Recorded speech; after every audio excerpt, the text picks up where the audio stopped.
All right, say it again. Watch the last one at the bar. Y'all subscribe to the Last Ones at the Bar boxing channel, man. We got some boxing fans out there.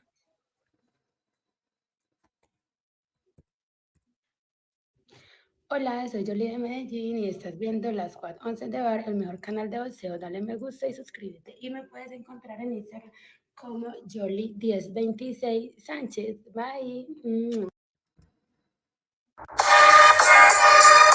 Last Ones at the Bar. Exclusively hosted by the Sport of Boxing.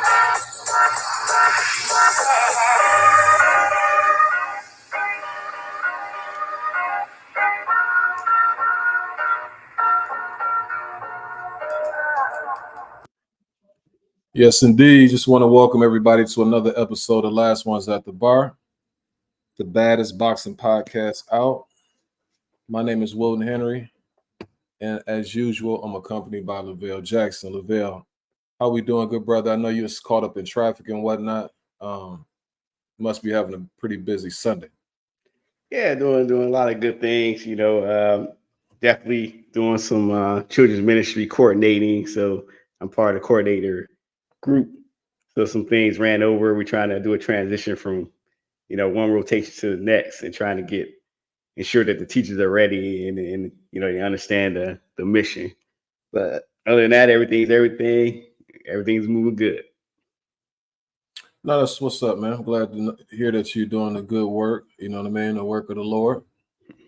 For me, it was, the weekend was pretty chill this week. Man, I was so tired, and I got a injury that I'm trying to overcome. I got a pinched nerve, and so it's really been making it difficult with my workouts. I can't really do any cardio. When you got an injury like that in that area, it's pretty much no cardio that you can do outside of maybe like cycling, like the little bike sort of thing. And it's frustrating because I'm one who every day it's a non-negotiable. I get up 4:30, 4:45, no later than 5, and I get that cardio in.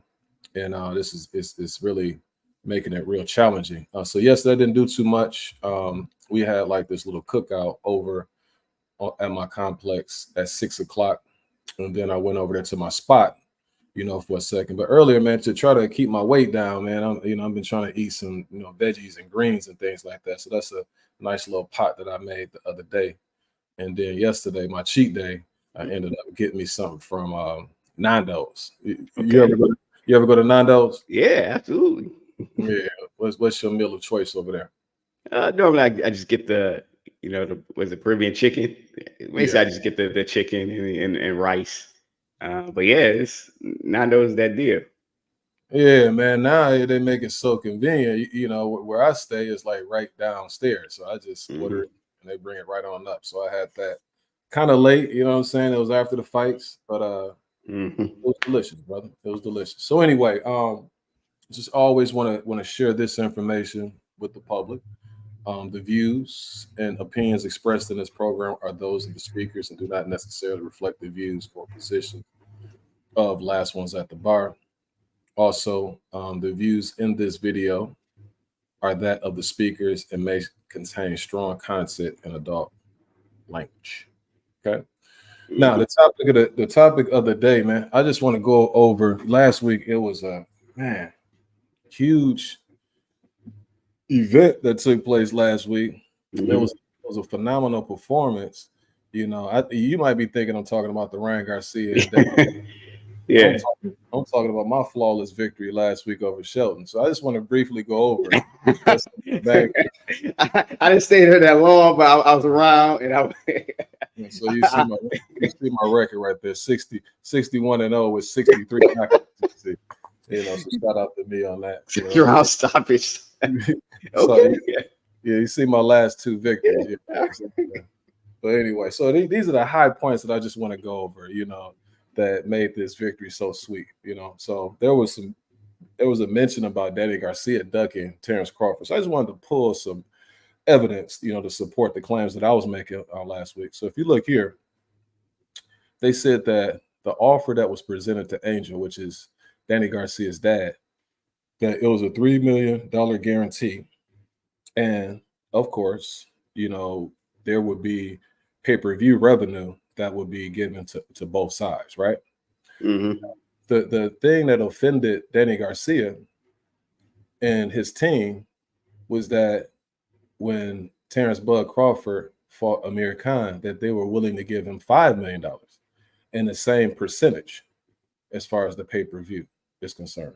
And if I recall, Danny Garcia was much more accomplished than Amir Khan. And even if you don't believe that, Danny Garcia knocked out Amir Khan in 4 rounds. So, Hey man, that's between you and Shelton, man. And Shelton's not here to defend himself. Well, he'll see this. I'm going over my point, sir. That's all.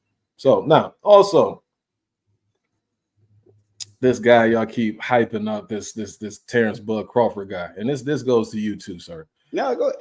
Let's look at this resume right here. I'll say this to Shelton's point.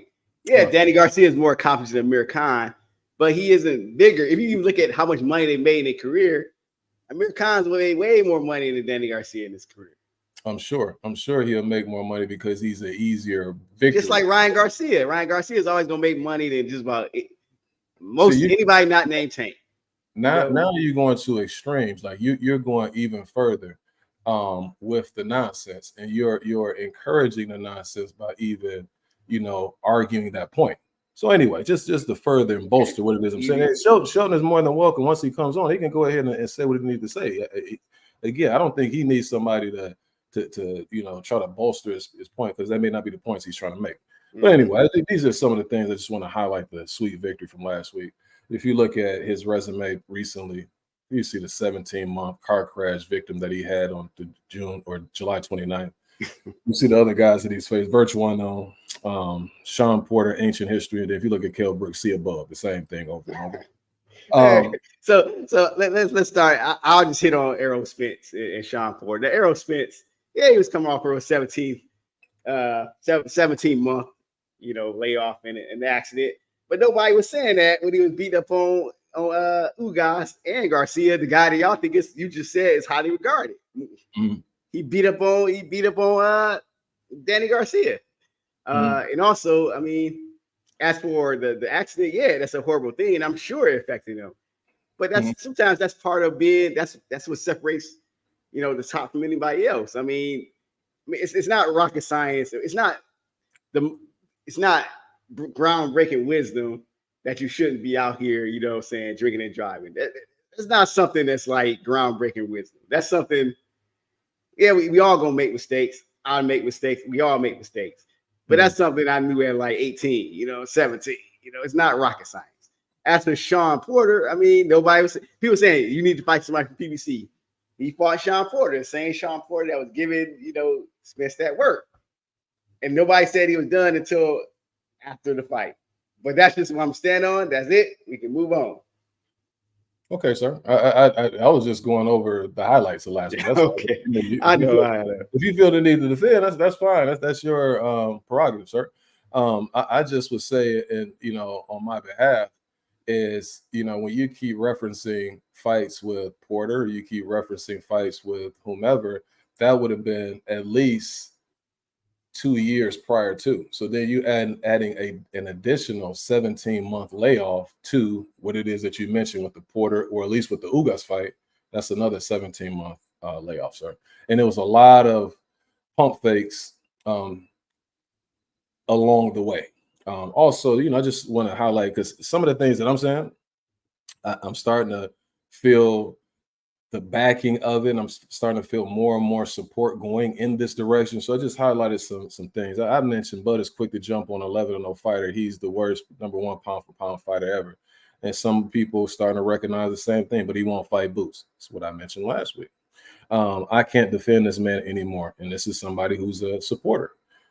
Crawford got the only cherry pick on the fight card that's coming up. That's what some of these people. Crawford is grossly overrated, smoke and mirrors, grossly. So that's what I'm saying. But the politician, you see some of the other comments. So again, it's not like something that Wilton Henry is just, digging out of his butthole. This is something that people are starting to recognize. If I can read one more, it says, now this is a solid lineup of an undercard fights for the Crawford fight in August. Hope all 3 guys. Okay, supporter. fighting a guy with 10 fights is crazy. And how the Vergil Ortiz got a fight scheduled when he fights on Saturday. So they're questioning that as well. All right. The other highlight of this was the, I'm not even gonna get into this because this is silly as far as Bootsin is being rated higher than Errol Spence when he has this meager resume. But those are all the things, you know, and it's a couple other things I can mention. But I do want to say welcome to the show, everybody. Please donate to the Cashapp because I do extensive research. You know, when I say don't cap, hit the Cashapp, I'm not a capper, man. You know, I try to stick to what it is that, you know, I know and based on with evidence to support my claims, you know, so that's what I'm all about. But moving forward, let's go ahead and get off into the things that happened last night, which turned out to be even better. At least that main event was better than I think a lot of people thought it would be. And so let's go ahead and start off with the Jose Ramirez defeat of Francis Bartholomew. It was a 12-round decision. What did you see yesterday in the performance of Jose Ramirez versus the crafty veteran Francis Bartholomew? Yeah, I think just look at the fight. Bartholomew basically just told you how easy it can be to beat Jose Ramirez, but he just couldn't. He couldn't really stick to it. He didn't have a plan B. His plan A was working until it wasn't working, and then once Ramirez started to make a small adjustment, Bartholomew just didn't have anything else to pull in his bag. Even though Ramirez made an adjustment, I mean, some of those flaws are still there. So coming out, I think Bartholomew was definitely tagging Ramirez early with that straight left hand. And what was shocking was he was able to hurt Jose Ramirez. And even in the second round, I thought that Bartholomew put Ramirez down, even though the referee ruled it as a push. It was basically one of those punches where the punch that set it up. It was that basically that straight left where Ramirez was hurt, and then Bartholomew got a little bit too, you know, overexcited about having Ramirez hurt. That I'm not sure if it was a push, but he definitely he helped him down. But Ramirez was hurt, and then once he got up, I mean, even in the fourth round, and I think in the third and fourth round, Ramirez still getting tagged by that straight left, and his head was just there, like, and his neck was getting snapped back. And at first, I'm thinking like, oh, I think Bartholomew might stop Ramirez, but I guess, you know, Robert Garcia, his trainer, basically, you know, tried to get him to make an adjustment where he started keeping that his right hand up a little bit more, so that, you know, his head is just not in the line of target for that straight left. But I mean, Ramirez, it's not like he moves his head, so somebody else is gonna figure out another punch to tag him with. But Bartholomew just didn't have it. It just, once he took that away, Ramirez was able to, you know, pressure Bartholomew more, and he was starting to go to the body a little bit more. Bartholomew, I was even surprised how tough he was. He was taking those shots and still was dangerous, but he never had that razor, you know, straight left that he had early in the fight. So Ramirez basically fought himself back into that fight and won the fight. He won a decision over Bartholomew. I thought it was like maybe a close decision because Bartholomew did win some early rounds, but as far as the second half, even though he gave a spirited effort, Ramirez basically, you know, settled into his fight and settled into his rhythm. But it was a very, very, very entertaining fight. I think one of those rounds, I think it was round 4, was just a great round to watch. You know, I might go back and watch that round again. But Bartholomew definitely he showed that he's just not some, you know, B-side fighter, that he can be dangerous for folks. But, you know, it was a good fight to watch. No, he is a B-side fighter. You know what I'm saying? Like he that's him right there. If you look at his resume, that's what he does. He always makes it tough. And so you will want to put your guy in there with him because he is what I consider the post office. he's who you have to go to in order to get your stamp. But in terms of Jose Ramirez, Ramirez just showed that he, to me, just isn't that dude. Now he can beat Arances Bartholomew, but he just at this point, especially at this point, he is like just at a certain level. And it's other guys who can go to other gears that he wouldn't be able to go to. He's a very solid professional, but he's limited. You know, Bartholomew, what I like about him is he fights so relaxed, and he just never, like, rarely does he overdo it. You know, in a situation when he had Ramirez hurt, he was trying to go for it, but he has power, but it's that the power that he has, it's like relegated to like the early rounds. He's like one of those Cuban guys. Like sometimes you have Cuban fighters who are good for like 5 rounds. And then after that, they kind of taper off a little bit where they still good. But as far as the power and things like that, it's going to wane. And that's where he was. He could never really hurt Ramirez like he did in that second round anymore after like 5-6 rounds. And then he began to try to overdo it with the left hand. Like he was just trying to wind up too much to generate some power because he just didn't have the same snap as he did before. This was a good win for Ramirez. You know, on the flip side of that, like I say, Rances is always tricky, man. You fight somebody who has the know-how like he has. He's confident. He's cool under pressure. You know, it's just two guys that have only a certain gear that they can get to. And Ramirez, he's kind of made an adjustment. I don't even know if he really necessarily made that much of an adjustment because he still was getting hit with the left a little bit. The left just didn't have the same pizzazz on it as it did earlier. But all in all, it's going to be interesting to see where each guy, well, I shouldn't say each guy, because Rances still is going to be tough for a young up-and-comer, a young upstart, you know, who wants to see where they are. And if their team is comfortable and confident enough to put him in with them, it's always going to be close. So if the other guy's the A side, they're going to give it to the other guy. He's been in multiple situations like that throughout his career, where sometimes he's gotten the nod, but more times than not, it will go to the other fighter. I don't think yesterday was that close where it was controversial or anything like that. It's just that Ramirez looked very shaky, you know, in certain parts of that fight. Hopefully for him that it was the rust, but I don't think so. I think that he hit his mark when he faced my guy who started to be trained by Bomac, who's out of Oak Cliff, Texas, that end up losing to Vergil Ortiz as well. And so hopefully, and then Josh Taylor, I think, beat some stuff out of him. You know what I'm saying? Like beat some of that zest out of him. And now we're you know, have this Jose Ramirez that's kind of, like I say, he's like a B-level fighter. I wouldn't say B plus, you know, at this point. I think at his best he was a B plus fighter, but now he's a solid B. And some of those guys who have more special effects, they'll have their way with him. But all in all, man, it was a good fight. And then I'm gonna look at the comments here with Shelton. Salute to Shelton. Salute to you, sir. You always welcome. Put the link in the chat for you to come up. And I totally agree with this statement here where he says, "Salute, fellas. Card was good. I was pleasantly surprised." And then also on that card, Lavelle, did you get a chance to see Oscar Duarte?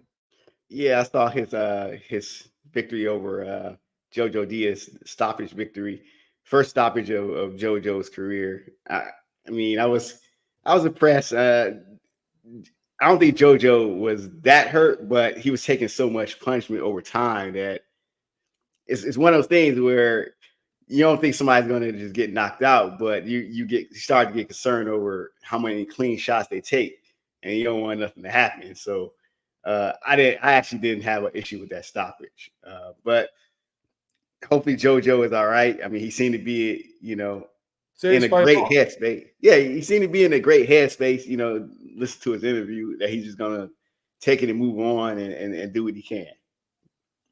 Yeah, man, that was Listen, man, do you give Ryan a little bit more credit now for his victory over Oscar Duarte?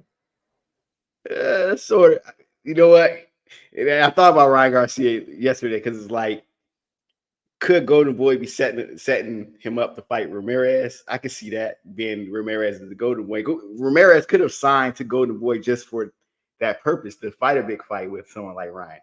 But I also think that Golden Boy probably wouldn't lead in negotiating this particular fight that I'm about to say. But I could see PBC, looking at that fight yesterday, saying, "All right, okay," and trying to throw some money at Ramirez to fight Tank. I can see that happening. I don't think Tank is coming to 140 anytime soon. It's too many killers that lurk.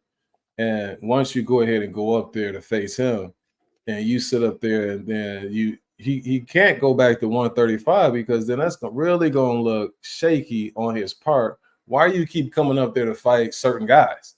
And Ramirez, he doesn't have a belt or anything like that. So what are you doing? You know what I'm saying? So I can't see that happening. Just want to welcome Shelton to the show. Shelton, I highlighted the sweet victory I had over you in that debate earlier, but I do want to say welcome, sir. How you doing today? Like he moving and grooving. You want to go to the next? Yes, Shelton, I don't think you're. Well, I'm here, fellas. My bad. I was talking. Okay. Yeah, man. Car was good. First of all, how you brothers doing this Sunday? Oh man, we moving and grooving, man. We just talking this good boxing talk. Yes, sir. Yes, sir. Pleasantly surprised. Francis surprised me a little bit. Francis surprised me a little bit. He gave Jose Ramirez a good fight. Now, I don't know if that's a reflection on Francis Bartholomew or is that a reflection on Jose Ramirez. Because Jose Ramirez is not what he once was. Mm-hmm. Jose Ramirez, in my opinion, is not beating any of the top 140 pounders. And I would even include Devin Haney in that. At this point of Jose Ramirez's career. He's a good fighter. Keep him in Fresno. Keep him selling out. Maybe give him one more shot at a world title, but he won't be successful because he's a little bit past it.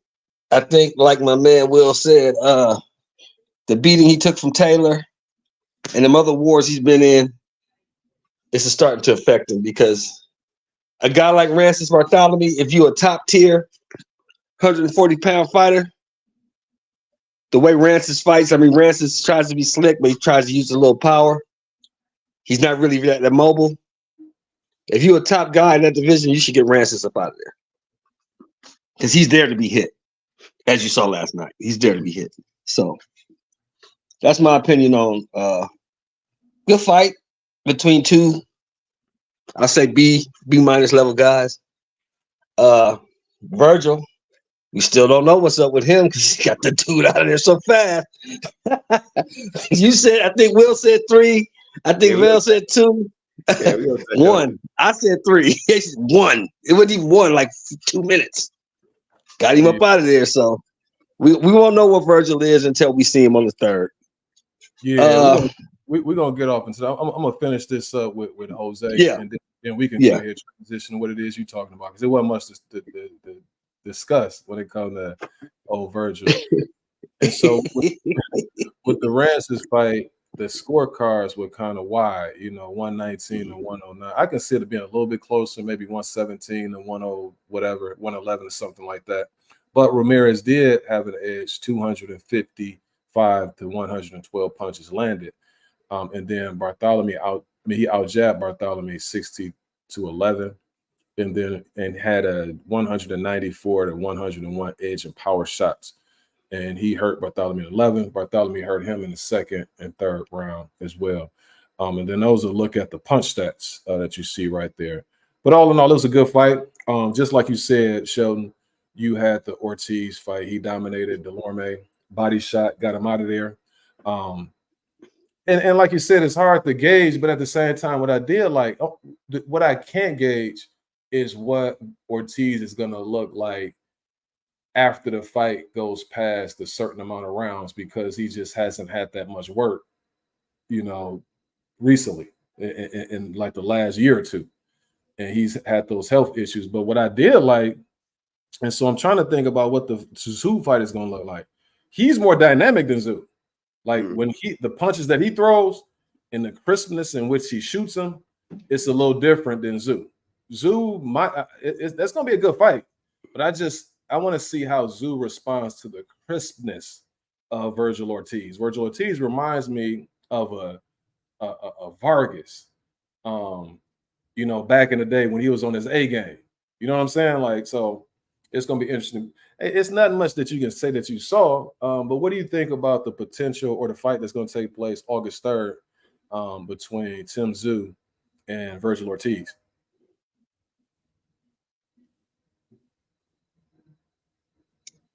Who you talking to, Val or me? I was just throwing it out there. Whoever. Oh yeah, I like you cook, Shelton. Yeah, I think it's gonna be a war, because the one thing we do know is that neither one of these guys want to look to each other. They're gonna be right in each other's face. Mm-hmm. Number two, I agree with you, Will. I think that Vergil probably is the harder puncher. I think maybe Tszyu is the better boxer, but Vergil's more athletic. So there's a lot of variables in this fight. I just think the youth and the power of Vergil is going to be too much for Tszyu to deal with. Now, we also know that we've seen Vergil down before, and we've seen Tszyu down before. Mm-hmm. So, like I said, I'll go back to what my original prediction. I think the youth and the strength of Vergil is going to be a little bit too much, because Tim been real busy and Vergil's kind of fresh. But Vergil's coming off of these illnesses. So many variables in this fight. I'm just going to go with Vergil, because I think Vergil's the better fighter. I think Tim's a better boxer, but I think Vergil is the better fighter. Yeah, this fight is hard to gauge because of, Ortiz's activity. We've never seen him go past like 5 rounds, 6 rounds, 7 rounds, 8 rounds. I think the question is really how each will respond to each other's punches. Yeah, we know Ortiz is the harder puncher, but that doesn't mean that Tszyu can hurt him easier than Vergil can hurt Tim. Just like, Tyson's a harder puncher than Holyfield, but Holyfield can hurt Tyson easier than Tyson can hurt Holyfield. Those type of things. Not saying they're one is like the other. I'm just saying, just looking at the story we told on how one reacts to the other's punches. And while Tim might not be as hard puncher as Ortiz, I think the experience that he has may bring him through. So I can see Tim, possibly wearing Ortiz down and stopping him late. But I could see a scenario also where Ortiz get Tim out of there within 5 rounds. So if he hurt him early when Tim is still trying to compute and figure Ortiz out. Ortiz is not the fighter you want to like spend time trying to figure out. You want to have your game plan tight and ready to go. As soon as that bell rang, you want to just get his respect, turn him and do whatever you need to do to just shut him down, like Hawkins did to Trinidad. You want to fight Ortiz like that. So I think Ortiz's window is within those first 5 rounds. So I really, at this point, just thinking of it on top of my head, I'm still not sure what's going to happen. I'm not. Well, this is fresh off the press. Mm-hmm. You know what I'm saying? So it's this right here is a toss-up, because it's several ways that it can go.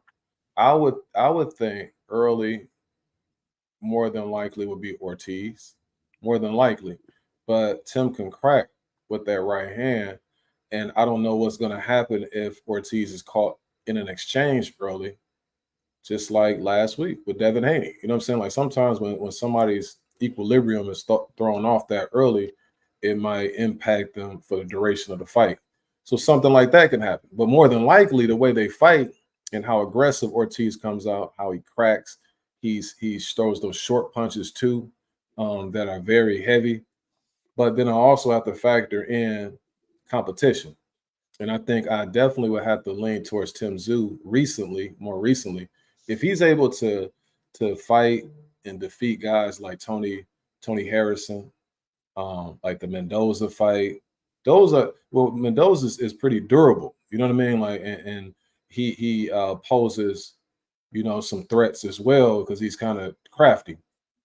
Some of the other guys Tim has been facing recently, they're better than the guys, and they're more durable and sturdy than the guys that Ortiz has been facing collectively. He had a little trouble against Mean Machine. Mean Machine was giving him all that he can handle, and this is pre-illness. So I think Tim, especially at 154, he should be able to withstand what Ortiz. And if I was him, I would play it smart. You know what I mean? Like I would just be, jab, do what it is that I need to do in order for the fight to linger on, as long as it possibly can linger. And then once I get to a certain point, 6th round, 7th round, then I step on the gas and see what the young man has, based on what he's been going through as far as his ailments, and then as far as just the lack of rounds that he's been going the past few fights. So it's a tricky one. It's a tricky fight to predict. I like it. I think this is main event worthy. And I'm happy that they are deciding to go ahead and go with it. But the last thing I'm going to say is this: if I was Ortiz's camp, I would like to see him fight somebody that is durable at 154 and get some rounds in first, and then go into the Tszyu fight, ideally. But the young man's ambitious, Golden Boy's been on the run lately too, so we'll see. We'll see how they fare, man. All right. Let me see. We already talked about your boy getting a victory last night, Oscar Duarte. And Vail, did you finish up what you were talking about as far as Ryan Garcia? Did that kind of give him, do you give him more credit now? Especially as far as his resume and the fighters that he's faced. Yeah, a little bit. I mean, Oscar Duarte can do that. I was impressed with what he did to Jojo Diaz, but then again, Jojo Diaz really shouldn't be fighting at like 140 to me. Was that at 140 or 135? I want to say it's 140. It could be 130, but I always thought that Jojo Diaz is just too short and pudgy for those guys, for the guys he's fighting. And when you got Oscar Duarte, he was like, what, 5'9". Yeah. He packs. One thing he does is pack a wallop, though. You know what I mean? He does. Yeah. So I will say that Ryan Garcia's whiskers, I'm impressed with Ryan Garcia's whiskers because of that. But also, on top of that, okay, I'm looking at the weights. It was 137, 138, so kind of like a catch weight.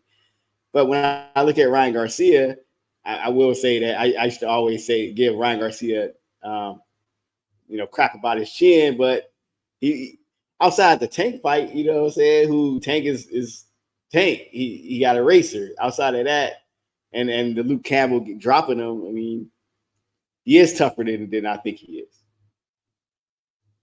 I mean, some guys, for whatever reason, you may look at them and see certain things in them, and you just either you want them to prove it because of something. So check this out, right?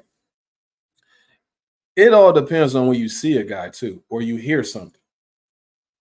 Some people, you may listen to a CD, and depending on which song that you heard first, you may have a misconception of that artist. You'd be like, nah, I don't really mess with them, because you might have heard those songs that really wasn't pleasing to you. But then somebody else say, like, no, you got to listen to these songs right here, and that'll give you a better picture of that artist. And we still listen to CDs, man. We telling our age. Well, CD, I don't think that, my cassette tapes, man. Yeah, I would have been like, what are those things? 8-track. Like, yeah, you got to listen 8 tracks. to 8-track, and I think that'd be different. But I'm just saying, somebody's, what do you call or album, I should say, if you listen to somebody's album, then you may have a misconception. But that was the point I was trying to make. I can't. Yeah, I get it. I understand. We come from the era of listening to albums. Like we listen to the whole thing, and it's like a story. We don't listen to songs. No, what I'm saying is I don't want the point to be missed. The point was that if you listen to the wrong thing, and if you watch a fighter and you see the wrong fight, then you may think that is that fighter. You don't get the whole picture of that fighter. You just have that small window into who that fighter is. And so based on what you see initially, then you want to see them prove what it is that you saw. Was it actually them in that one or two fights that you saw? You know what I mean? So kind of like when folks listen to Ready, folks think Biggie is all just Big Papa when they never heard Ready to Die. They don't know the album, but they know Big Papa. They know One More Chance. They think that's him until they listen to the album. Right. You may have a person who think Biggie is all 10 Crack Commandments. Right. Had that piece of it, but they didn't listen to Kick in the Door. You know what I'm saying? And so he's multifaceted. So as far as Ryan Garcia is concerned, I think that just looking at the Luke Campbell fight, and then I think that the Tank fight, people misinterpret that fight because of the weight thing. And if he's like on weight, or he doesn't have to sink down to a weight and come in at his natural weight and as his natural self, I think that you probably would have saw a better Ryan Garcia. But that's just me. You know what I mean? And the last thing I'll say about this is Ryan. I think that Ryan Garcia is the goods. Like what threw me off this time was all of the stuff that he was saying leading up to the fight, and then when he starts saying it at that press conference, I was like, man, nah, he's lost it. But I always thought highly of him because of his extensive amateur career. And so, not to say that he won some tournaments and things like that, but when you have that pedigree, and then also you have something that's dynamic about you, and that left hook is something that's a special effect. And you don't have a lot of guys out here with special effects. So that's the reason why I say now he may be chinny. I don't know. I don't see him get hurt that much. I see him get dropped. But we'll see. I think that the Duarte win is a good win for him because Duarte is kind of like William Zepeda to a certain degree, powerful. And you can't just get hit by that guy. You know what I'm saying? And Ryan Garcia was able to, right the wrong of the Tank fight, get some rounds in and then deliver that special effect on him and get him out of there. So I thought that was an impressive victory over that guy who can punch and crack. But anyway, next week we got a big fight card coming up. You got my main man Canelo Alvarez. He's going to be going against Jaime Munguia. As this fight is starting to, come about, as we get closer and closer to the fight, I think this fight might be a little bit more competitive than I thought going into it. But we still want to see the David Benavidez fight. But what do you think about this fight here, Vale, and how do you see it playing out? Now, I think it will be a action-packed fight, especially in the first half. I think Munguia is so offensively gifted, that he's gonna throw some accuracy to Canelo. He's gonna try to touch Canelo where he can, and he has, even though Canelo is a real 168 pounder and Munguia is kind of moving up. Munguia dimension wise is a taller, broader guy, taller, longer than Canelo is. But I think where Munguia is going to fall is that Canelo really doesn't have issues with guys who come at him with offense. I mean, because Canelo has slowed down over the years, I think that's where Munguia is going to be successful and is going to provide some good exchanges. And Munguia, even though he's taller and longer than Canelo, he's not David Benavidez big, So I think that Munguia will have some success early. And to be honest, I think maybe McGee is a good precursor to a Benavidez because he's going to throw a lot of punches. He's just not going to really use his size on Canelo. But in order to get the fighters that give Canelo trouble are normally guys who can move, who can stick, who's going to give him different looks. And I can't see McGee doesn't have like the jab that even Triple G has. So it's the stuff that gives Canelo a little bit of trouble, McGee really doesn't have. So I do think that once in the second half, Canelo will start to take over and dominate throughout the stretch, possibly stop him late or go to a decision. The interesting thing I see, if this fight goes to decision, I can see them being some funky scorecards in this one. I can see some weird, because even though Canelo's the cash cow, he's kind of aging, and they might be looking for that next Mexican big thing. And you got Oscar De La Hoya involved in it. It's just something a little smarky with this. So hopefully it doesn't go to the cards. So I have Canelo winning 11th round TKO over Jaime Munguia. What about you, Sheldon? How do you see this fight playing out? I actually see it as a decent fight. I think Canelo's getting a little bit past it. I think Jaime Munguia is young and strong, but the problem for Munguia is he's young, strong, and hittable. And you don't have to look for him. He's not going to dance, move, or do any of those things. He's going to come right at you. Stand in front of you, wants to trade punches, which is right in Canelo Alvarez's wheelhouse. I think it's going to be a good fight for as long as it lasts. But like Val, I got it anywhere from the 9 to 11. Canelo's going to walk this dude down and knock him out. Yeah, I think we know who Canelo is at this particular point. Jaime Munguia, when I look at his resume, it's a lot left to be desired, but he has stepped it up the past year. And so he had a close victory against Derevyanchenko back last year in June. And then he had what some would call it an impressive victory over John Ryder, who I think was just, he was just not few months after getting a beat down from Canelo. I don't think he was the same. But as far as confidence, that should be something that's going to boost the young man's confidence going into Canelo. But I don't think he ever lacked for confidence anyway, It's just more so fighting the top level guys. He hasn't fought at that level. This is going to be a huge event, and it's going to be interesting to see how well he performs under those lights too. Because, like I say, this is the biggest event that you will ever encounter. Going against the number one cash cow. As far as McGee is concerned, I like his combination punching ability, and like you guys mentioned, the thing about him being hittable is that he likes it on the inside. In addition to being hittable, he likes it on the inside too much, where that's where Canelo can deliver some of those mean body punches, mean uppercuts, because Canelo also has a very good arsenal of punches that he throws, and he hits dudes, from some interesting angles, and he can set you up for shots once he gets your timing down, and he's going to have that ability to be able to do that against Munguia. If McGee at this camp, if he's practicing on like landing his shots and then getting out, then he might.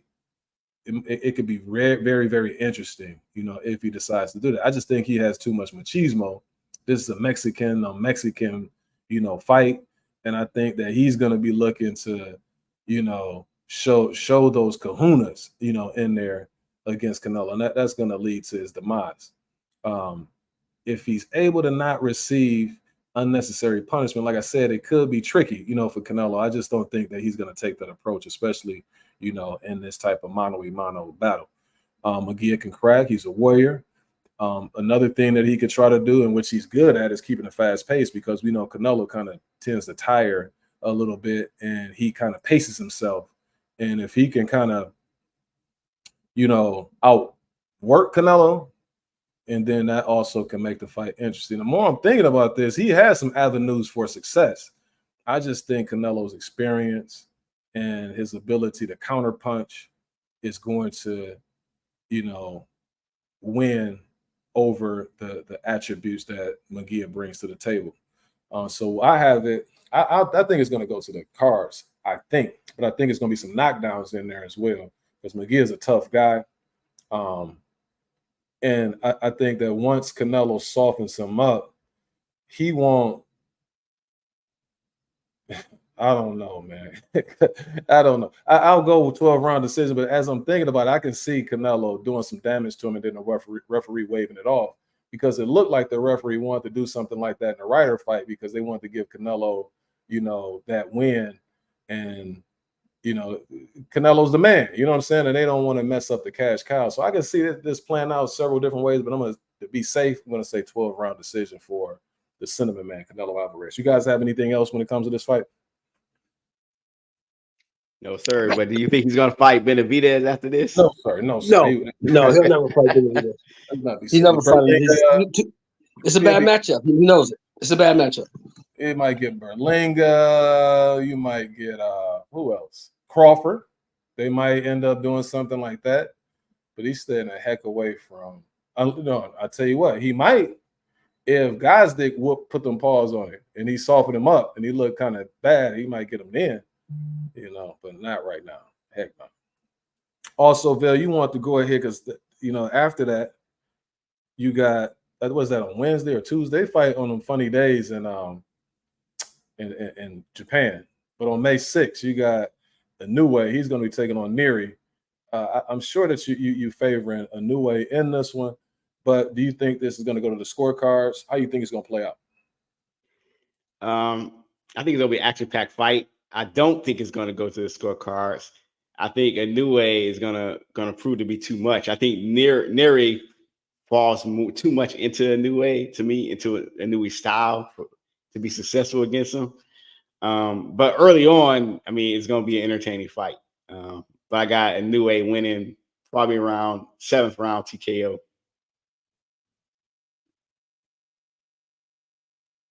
Yeah, it's going to be a good. You got Inoue. He's 26-0 with 23 KOs. Call him the monster. He's 31 years of age, 5'5", 67.5-inch reach. He last beat Marlon Tapales last December, right after Christmas, and then he had that impressive victory 4 days before the Crawford Spence fight against Stephen Cool Boy Fulton, in which he got an 8-round TKO victory out there at the Tokyo Dome. Louis Neary's 35-1, 27 KOs. He has 1 KO defeat. That KO defeat came against Brandon Figueroa, who kind of pounded him to submission in the 7th round back in 2021. Since then, he's on a 4-fight win streak, last of which was against Frolan Saludar, in which he had a 2nd-round TKO victory back last July. So now he's almost on a year layoff. And the loss that he has on his resume, Figueroa, it was a totally different way that Inoue is going to approach this fight. When I look at Neary's resume, good little fighter. But the problem is I don't see him ever facing, and how can you face somebody like Inoue in those lower weight classes? And that's where the trouble is going to start. He hits way too hard. He sets you up, and the punches that he hits you with are way too flush. That accuracy that he has a radar on that left hand. And I always say it's kind of Felix Trinidad-ish, that delivery. And also, like I say, the accuracy. So to me, I can't see it going 7. I think it's going to go sooner. I would say more like a 5th round TKO victory, because I just see Inoue hitting them too early and too often. And I think it's going to set up, whatever it is that Inoue wants to do after this one. I'm not sure which direction that he's going to go. He might even leave the weight class. But, another standout performance by the monster. All right. Sheldon, you got anything on that? Well, one question for both of you guys. Is Louis Neary a better fighter than Cool Boy Stephen Fulton? To me, it's not that.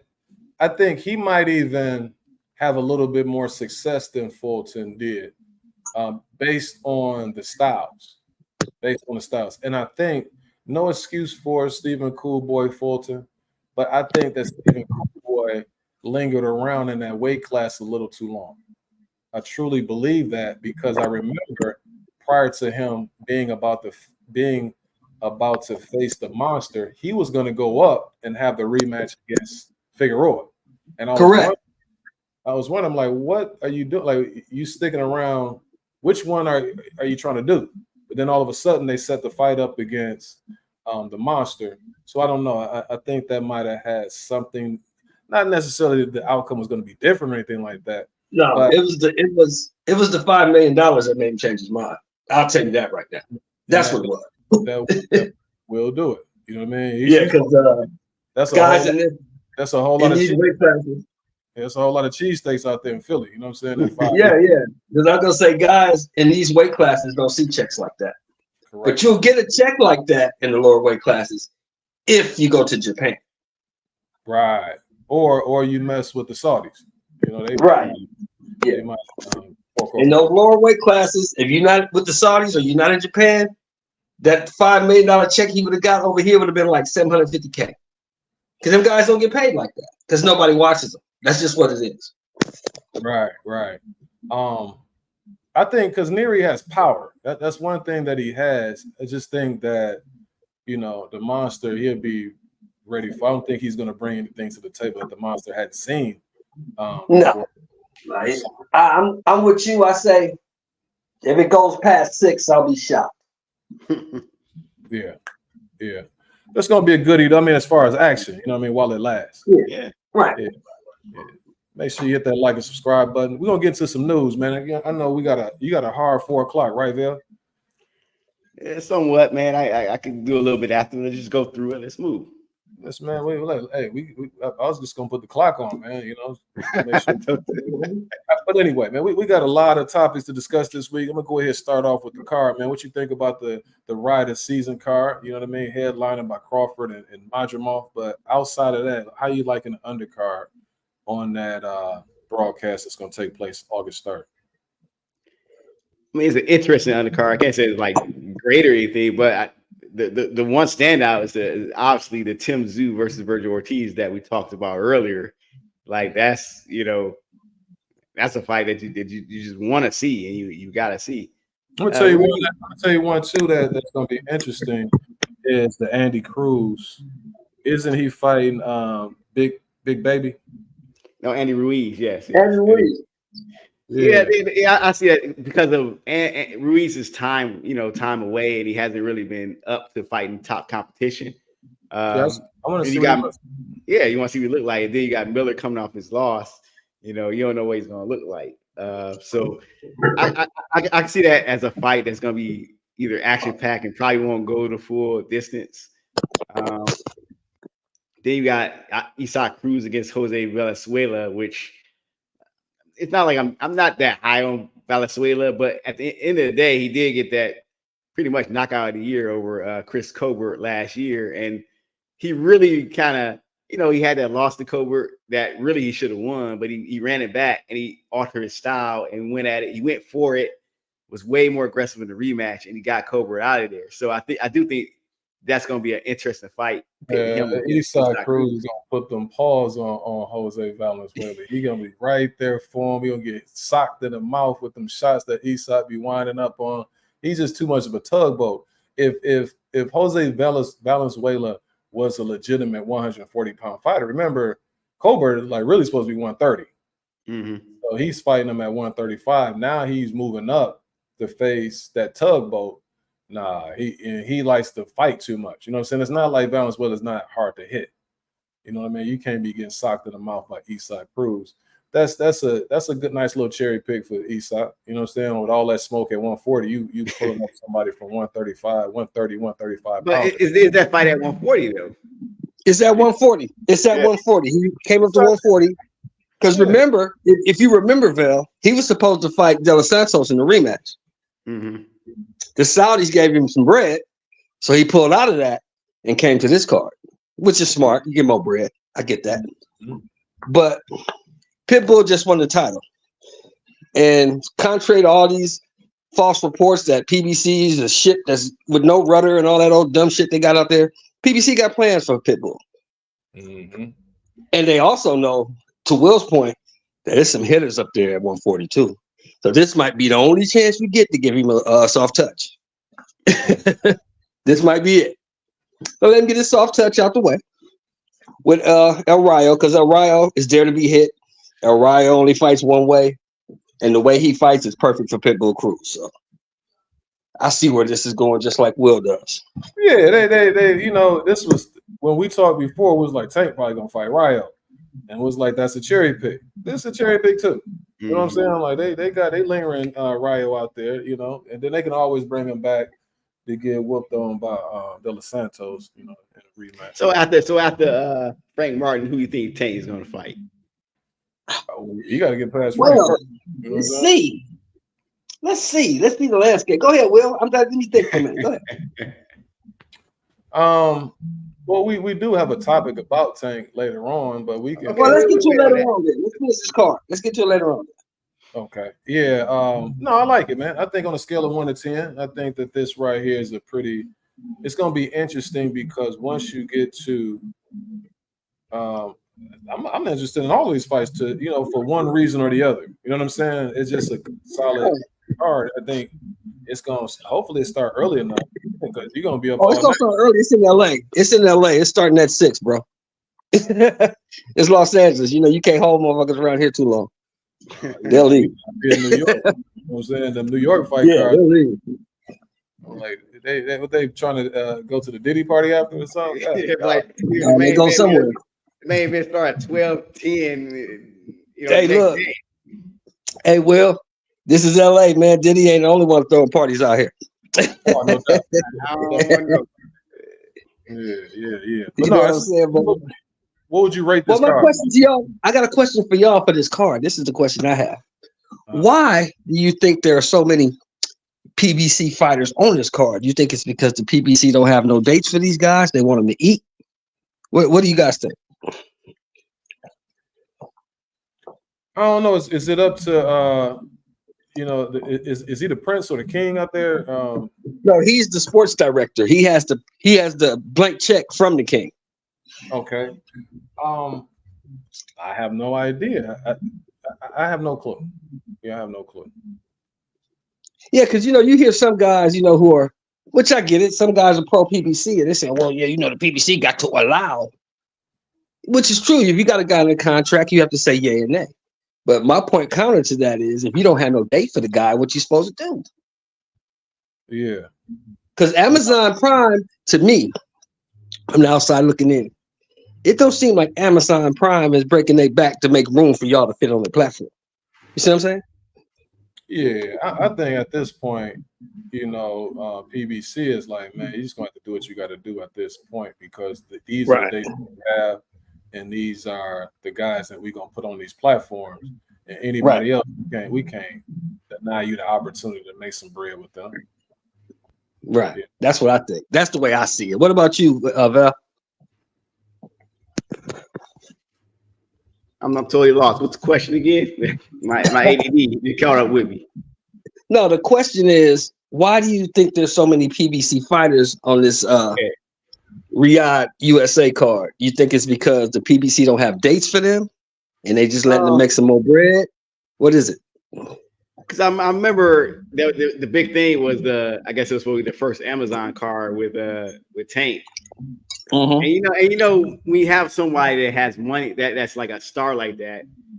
The guys on undercard is not going to get like that much money out of that piece of the pie, you know. So it forces PBC to would have to spread it out a little bit. So for them, they're like, okay, we'll throw them over here, give them some dates so they can just be quiet and not talk about leaving us. And then we come back to the table, we gonna make our money off of them. I think that's what's going on. Well, see, it's kind of hard for me to go with that because you had like 6 of 8 top guys just leave. Wilder left. Gary Antoine Russell left.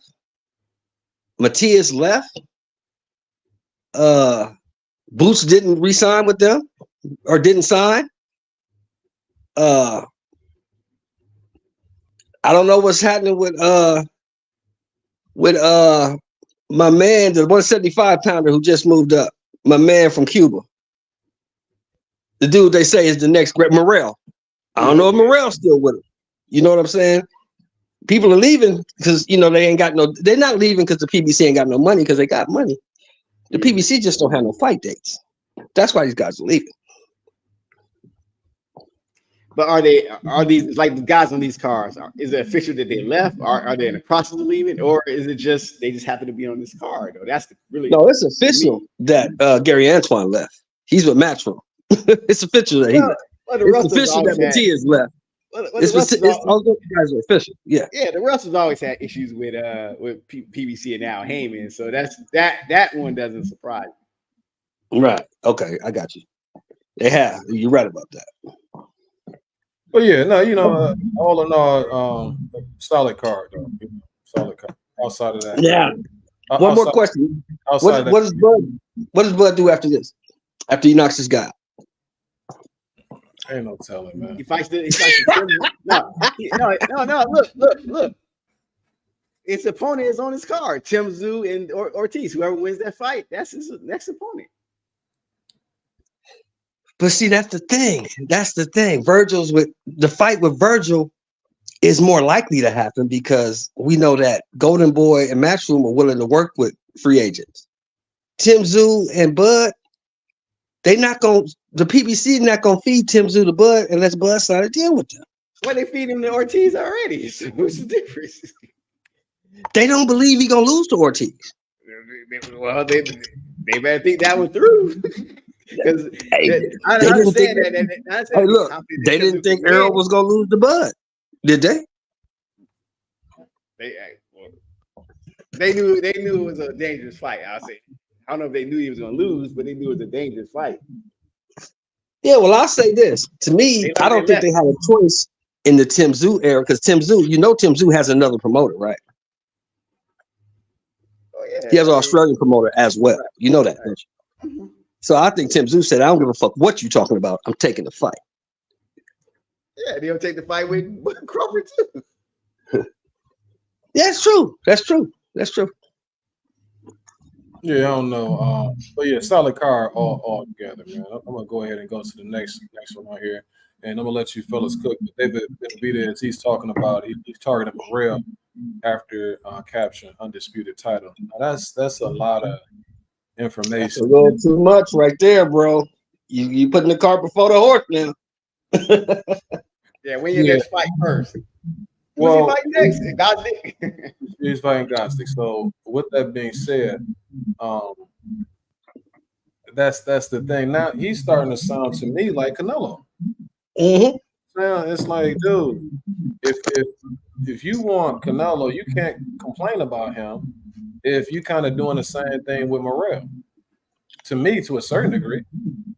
Like what sense does that make? Why not just go ahead and whoop him? In the meantime, you got to do it anyway. You know what I'm saying? Like if he, unless you just waiting for Morrell to lose or something like that.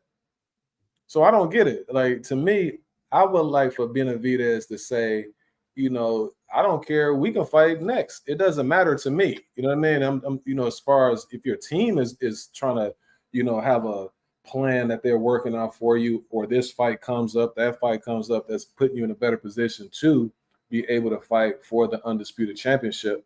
But if I can't get those guys, then I'm willing to go ahead and fight them next. It doesn't matter because none of these dudes can mess with me. That's what I would hope to hear him say. But it seems like he's kind of like putting dude off too much now. Now it's getting to the point where he's doing the same thing as Canelo. You know what I'm saying? So I don't like that. Even if I understand where he's coming from, the fact that he could be looking at it like the money isn't available enough for me to face this dude now, I'll prefer to fight him for like all of the marbles as opposed to fighting him prior to. I can understand that. I don't like how it's coming across though.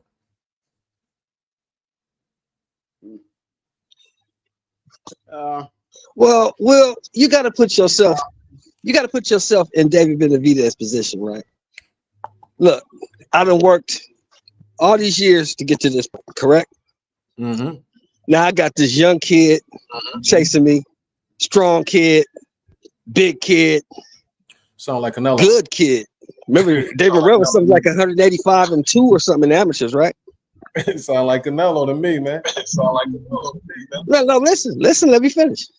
Now, David Benavidez really didn't have an amateur career. Am I correct? He just went straight to the pros. Am I right? They say the man was cracking people. I don't know, somebody. Yeah, but he was. It's an echo. But I don't remember him having any kind of amateur pedigree, right? Hey, Shelby, man, you got echo going on, man. Well, let me go out and come back in. So is David Benavidez saying that he'll take a fight with Morrell after he capture all the belts, or if he just get one of the belts? That's what the title says. Undisputed. Okay. Yeah. I mean, he's becoming what we used to criticize the other guys that wanted the Canelo fight. Guys, it's like, I ain't gonna take this fight. I ain't gonna take that fight. That's gonna mess up my fight with the Cashapp. Like Charlo did it, Andrade did it. They would never fight each other. You know what I'm saying? And here you got a situation where you got two guys, David Morrell and David Benavidez. They're in the same weight class. Morrell basically followed him up there. You know what I'm saying? It's like now you're saying you got to stand in line, Morrell. Morrell is dangerous. It's a fight that we all boxing fans would want to see. So why not give it to us? Don't do that and then criticize Canelo for doing the same thing. That's what I'm saying. So as I'm looking at the article, that is what he's saying. He's saying that he's going to get the undisputed belts at 175, and then he's going to face. He's willing to face Morrell then. But here's the thing: I don't understand. I don't know. See all of this. Maybe he's sipping a little too much Casamigos. You understand what I'm saying? I don't know, because this really it contradicts who I think David Benavidez is. You know, in terms of when you see him, he's willing to take on all challenges, and it's looking like Morrell is being a bully. You know how you have a bully, and then somebody bullies the bully. Mm-hmm. He looked like he's the one trying to bully David Benavidez by coming up to his weight class, the 175 now. You know what I'm saying? Like, no, champ. You remember how what's called used to do Klitschko, Shannon Briggs. Let's go, champ. Wherever it is you eat, I eat, champ. You know what I'm saying? Like, he's trying to bully the bully. And I don't like the response by David Benavidez, man. What I would like to hear is him say this. I'm looking to get the undisputed championship after they fight. I want to be next in line. If I can't get that fight, then I can fight David Morrell, next. It doesn't matter. I mean, it matters, but I want the undisputed shot first, and then I give him a shot if he says it like that, as opposed to he's only going to fight him after he gets the belt.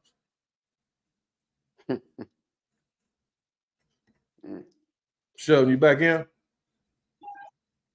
Yeah, I'm back. Yeah, like I was saying, you got a big, young kid, strong kid, hungry kid. And you got to look at his situation. He's worked all his life to get to this point, right? Now, say I fight this guy and I lose. I lose to a 10-fight fighter, and everything I work for is in the toilet. I got to start all over again. I fight this guy and I beat him. Well, I'm supposed to beat shit out of him because he only got 10 fights. So I don't win either way. And that's how he's looking at it.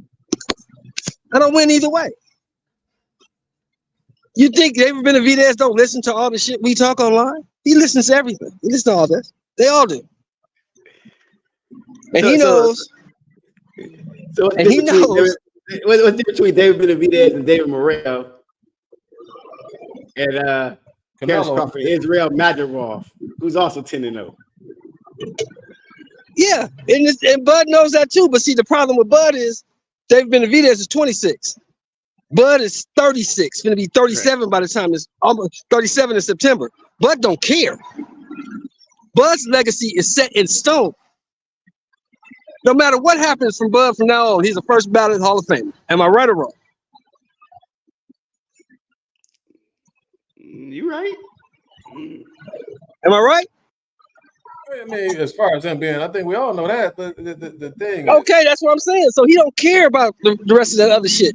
Who he's fighting, getting the title from this guy, 10 fight. He don't care about that. David Benavidez is not in that same. David Benavidez is not in the same position as Bud. He can't go like that. He's only 26 years old. His career is just starting. Bud's career is almost over. It's a big difference. Mm-hmm. Big There's difference. even more reason David Benavidez should fight David Morrell. That would be like, that would put him on a stratosphere. There, let everybody know who David Benavidez is. The truth will come out. But we don't know. But we don't know what's in David Benavidez's heart. We don't know if David Benavidez got the heart to take the risk, because there is no reward in the risk. That's the part you keep missing. For him, he can't win. If he beats the guy, he's supposed to beat the guy, because the guy only got 10 fucking fights. Let's keep it clean, sir. If he loses to the guy, everything he's ever worked for goes in the toilet. No, that's the problem. No. There is a problem, because he's fighting for a secondary belt. At 175, David Benavidez doesn't have anything. So at least he will position himself where he would kind of be forced to face Better Beef and the Bivol winner, because he would have that secondary belt. At some point, they would be mandated to face him. So he does have something to fight for. If he can't, well, he already has that fight anyway, though. According to the Turk said if he wins this fight against Bosdick, which I don't think he's going to win. Okay. That's why I'm going to the fight. I'm going to see it, because I don't think he's going to win it. But the Turkey Al-Ashik said if he wins this fight against Bosdick, he gets the Bivol Better Beef winner. So he already has that fight. So if he has that, so again, this is what I'm saying, sir, is this. Now, so that guy can force them to fight somebody, like he has that much power to force them to fight who he says they have to fight? The money is the power. The money is the power. Hey, look, money talks. That other stuff runs a marathon. I'm not. He can put the fight together. He's showing you that. So if you don't mind, sir, he has the money to force them to fight. What say that the IBF says, okay, you can go ahead and have the money, but we're going to take the belt away from you because this is who you're supposed to be fighting. We don't know all of those. Didn't they already? So didn't they already do that? You don't remember? They didn't already do that? What's my man's name? The cruiserweight from Australia, Jai Opataya. So my point is, who's to say that if you have Bivol or Better Beef, what? Because it's multiple people involved in this situation. So they may be like, okay, well, I'll go and get the money once I go ahead and make sure I secure my championship. So I may have to fight this guy right here who is my mandatory. So with that being said, who would David Benavidez fight next? Would he sit up there, and if he gets past Boston, would he fight somebody who just to stay busy? Or will he go ahead and fight Morrell? He just put his own foot in his mouth. Now he can prove himself to be a liar. He said after this, if he wins Bosdick, he gets the title shot. After that, he will fight Morrell. So he's going to have to stick to that.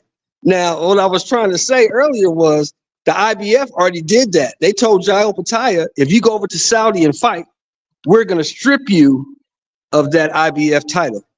He told him, take it. I still have the lineal belt, and everybody saw me beat the hell out of Breeders. They know I'm the goods. I'm going to go get this $5 million. I don't care what you do. That's what he did.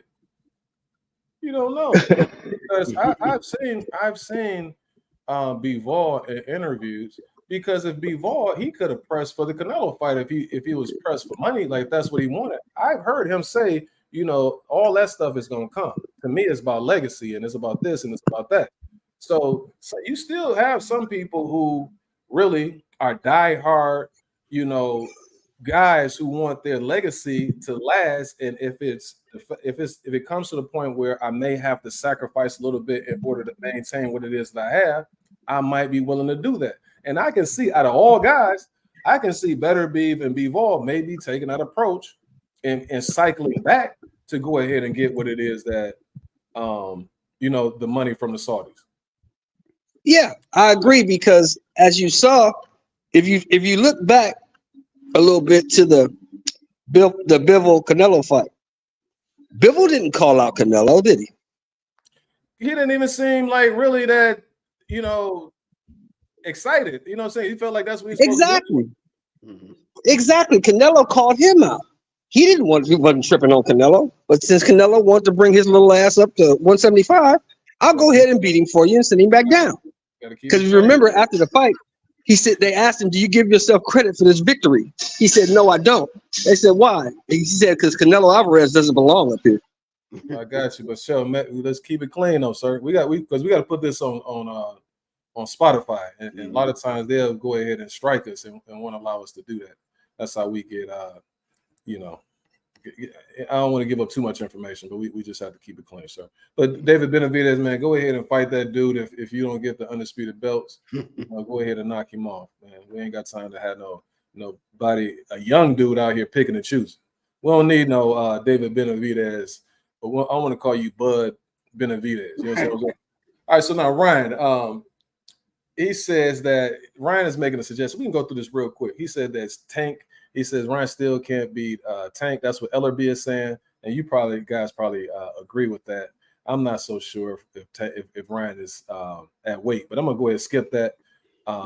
He also talks about, Ryan wants to fight Anthony Joshua in his last fight. He said he's gonna go up to heavyweight, but then that's all. Did you hear him say? You really say that?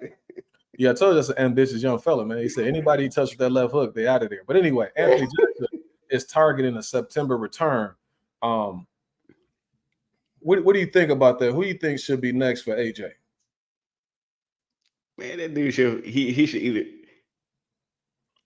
if they're ready, the winner Usyk or Fury. Probably if Fury wins, he should fight Fury, or he should fight Wilder. Just get that Wilder fight out the way. Stop being afraid and get in the ring with Wilder. Period.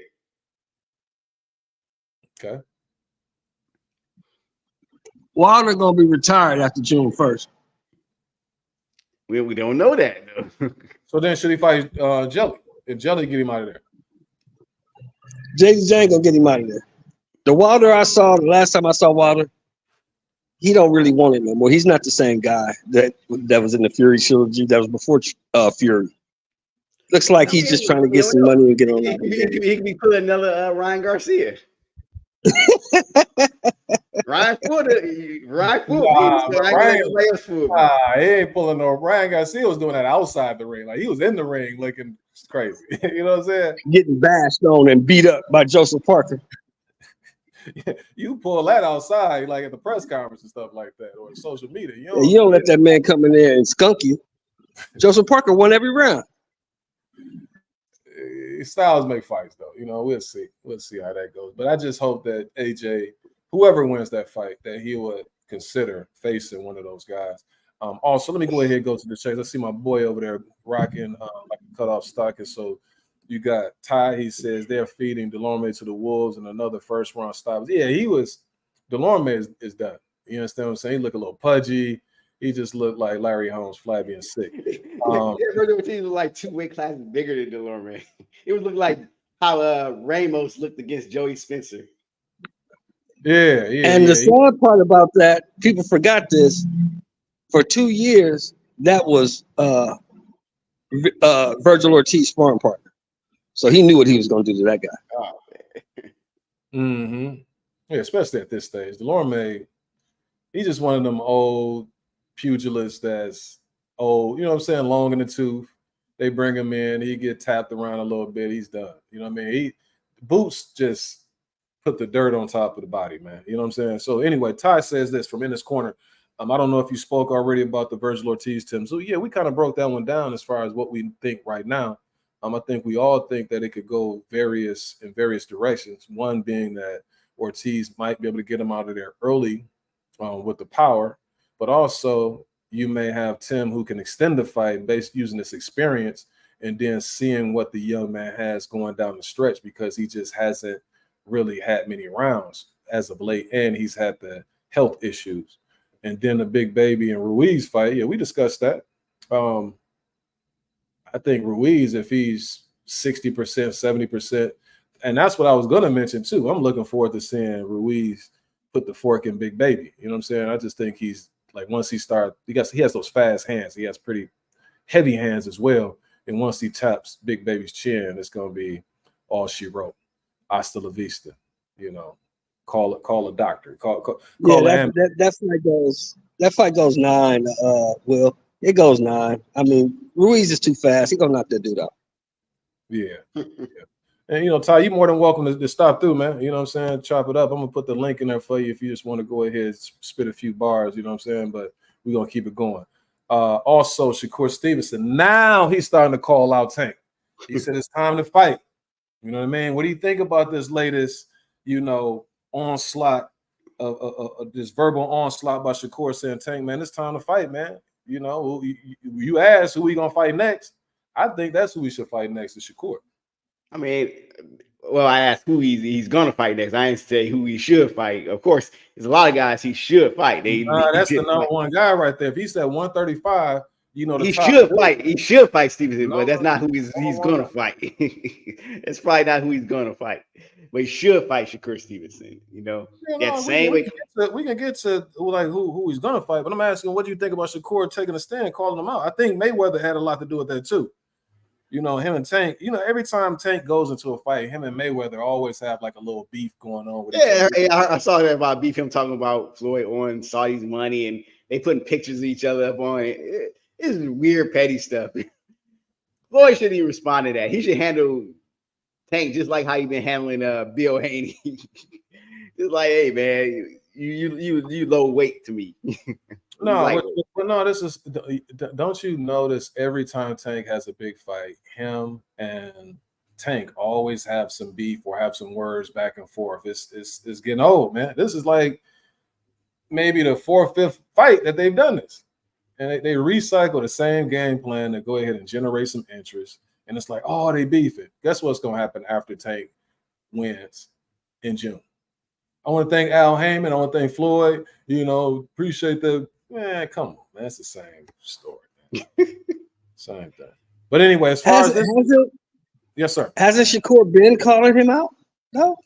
Shakur been calling him out for a couple of years now. That's what I was as far as Shakur. It's 2 things that disappointed me about Shakur Stevenson. One is he talks greasy to certain guys. I'm talking about like very derogatory, N-word this, or he's really goes in on him. But when he sat up there and was asking Mr. Lomachenko, can we go ahead and fight? Mr. Lomachenko, why is he Mr.? Like the other dudes is all of these other words. You very respectful to this guy. Why, sir? So that's the first thing that I noticed. Second thing is he kept talking about Devin this and Devin that.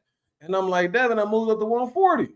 The dude that's in your weight class right now is Tank. Like, that's the big fight. Like, why you not? And he's talking about big bro or this or. And I'm like, man, no. If you got some smoke for people, you got to have the same smoke for everybody. You got to keep the same energy, as they say. And I didn't like how he was responding. But now I think Floyd put a little battery in his back, and now he's coming out the woodwork, and he's bringing it to Tank. Let's see what Tank say, man.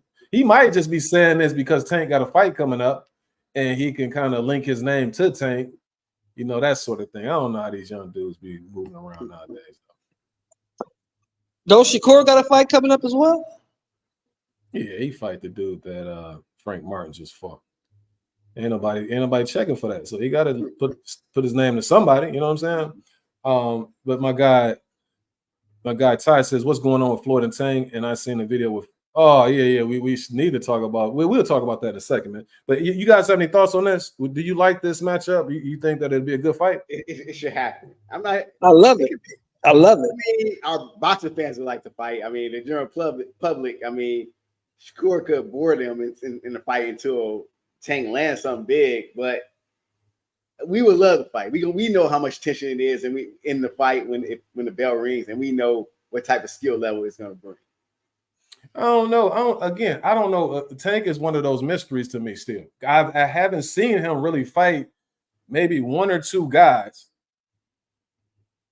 that I haven't seen it. Like every time I see him fight somebody, they're either tailor-made for him or he got some type of weight clause on him.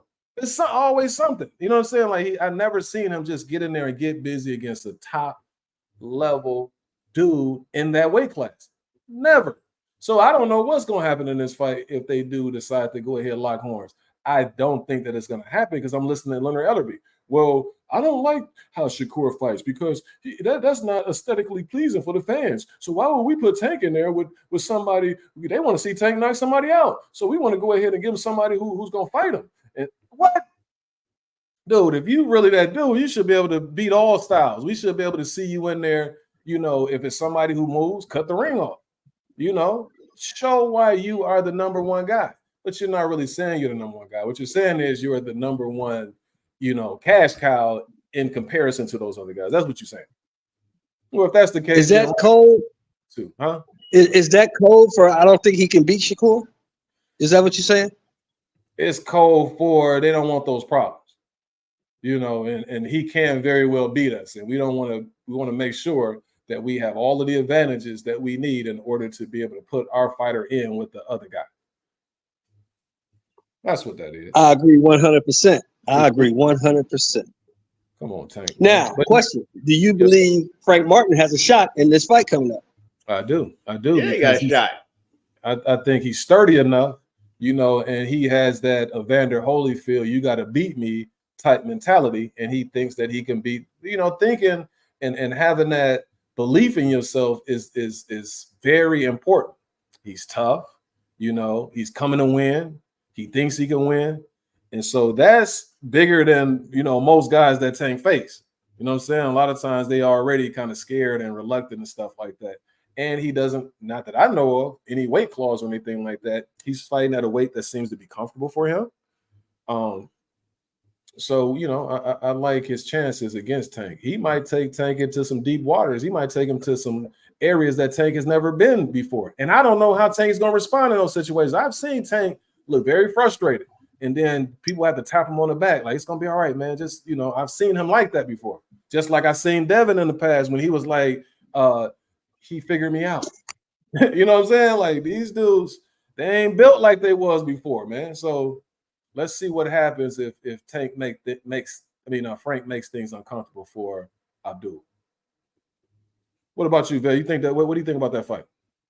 No, I give Frank Martin a good chance. I think Frank, I'm not going to say favor him, but I think Frank Martin brings a level of toughness. He's skilled. He's a good all-around fighter. Like, he has all these different things that he brings to the table.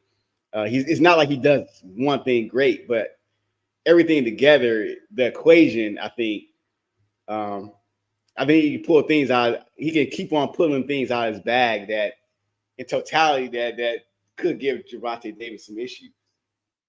And he got that dog in him. It's like if you get the tagging on you, then he gonna be trying to go in there for the kill. You know what I mean? That could lead to his demise. But at the same time, you want somebody like that little pit bull sniper type person that's gonna be on your heels. And rarely do you see Tank fight against guys like that. And so I like. Plus, you got to remember, you can't have a weight clause in a championship fight. Am I right? If it's the IBF, you know what I'm saying? They might try to give him that 10 pound thing that they do the day after. But I don't know. I haven't heard anything. Yeah, but they're not fighting for the IBF. They're fighting for the WBA, right? Well, Ellerby and they might have some stuff behind the table, man.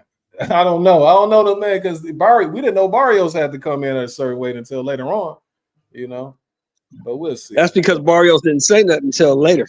Barrios didn't say nothing until like 10 months later. That might have been a couple of years because somebody asked him about it after the Ryan Garcia fight. And then he was like, yeah, I had a what's going on. But Mario Barrios is one of those guys. He's a solid little dude. You know what I'm saying? He's a cool little guy. He's easy to root for. And then you got this, man. Ryan, he's challenging Errol Spence because of the fact that Spence has the lawsuit against Derrick James. He's loyal to Derrick James. He said, truth is not being truth. He's not being what he say he is. He's been skimpy with the money, and I can't honor that. So I'm gonna go ahead and put the balls on Errol. So Errol, let's go ahead and get busy, man. Let's go ahead.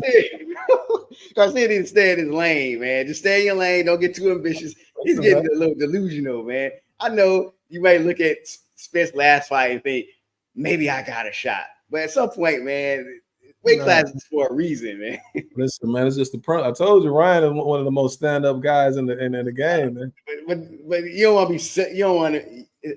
Being stand-up is all right, but you don't want to be self-destructive. All right, man. Errol, listen. Will Spence come down to 47 to fight him, or will Ryan have to go up to 54? It's the question. Ryan will have to go to 54, and I think that's a bad move. Or maybe 50. Maybe they do a fit like Antonio Margarito and Manny Pacquiao. So Ryan Garcia beat Spence at 150. Is it the weight? Listen, man, I'm gonna tell you like this: Ryan Garcia in no way, shape, or form can fool with Errol Spence, but he can deal with Daryl Spence, the one that was in the ring July 29th. He can deal with that right there. I would favor him.